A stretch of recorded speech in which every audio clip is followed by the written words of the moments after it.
Bonsoir, je m'appelle Elia Philène. Je suis la maman de Mathias, qui a bientôt 10 ans et qui est polyhandicapé.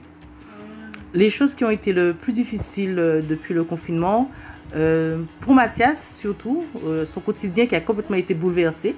Donc c'est important pour lui d'avoir des repères. Et là, il a perdu ses repères. Malheureusement, par rapport à son handicap, handicap moteur et cérébral, il ne comprend pas ce qui se passe. Il n'a pas la capacité de comprendre. Il voit bien qu'il ne peut pas sortir. Je lui ai expliqué et tout, mais bon, il ne comprend pas ce qu'est le coronavirus, ce qu'est la maladie. Donc, il n'a qu'une envie, c'est sortir, d'aller dehors et puis d'aller aussi dans son centre, de voir ses copains, etc. Et donc, ce n'est pas évident parce qu'il s'énerve, il est irascible. Hein.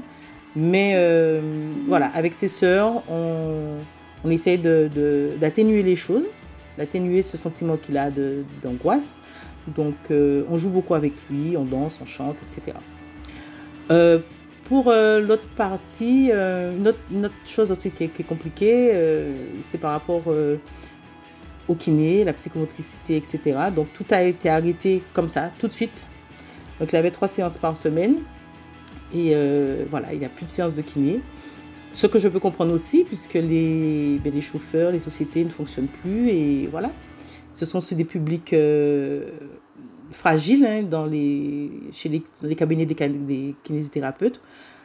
Mais voilà, il n'y a pas eu d'alternative, il n'y a rien eu de proposé pour certains qui ont des pathologies vraiment sévères. Pour mon fils, au fil des années, j'ai appris à faire des gestes pour assouplir ses muscles, pour le détendre. Mais bon, je ne suis pas kiné, mais je fais de mon mieux. Concernant la mairie du Lamentin, j'ai contacté le service du maire pour leur demander en fait qu'est-ce qui a été prévu. Et ils m'ont dit voilà, qu'il y a une ligne du CCAS qui est prévue. Donc on m'a donné un numéro, donc on peut appeler ce numéro.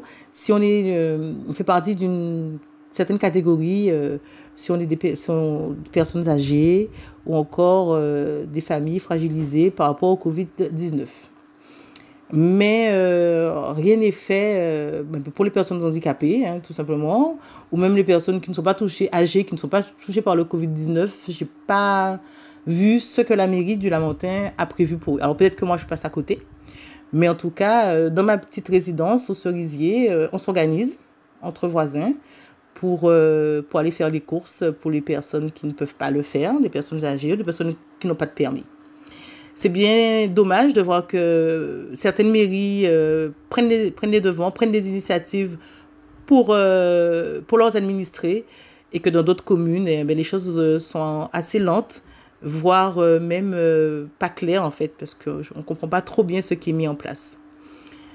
Donc voilà ce que je voulais dire concernant notre situation à mon fils et puis et à moi, sa petite famille. Le courage n'est pas l'absence de peur, mais la capacité de vaincre ce qui fait peur. Nelson Mandela.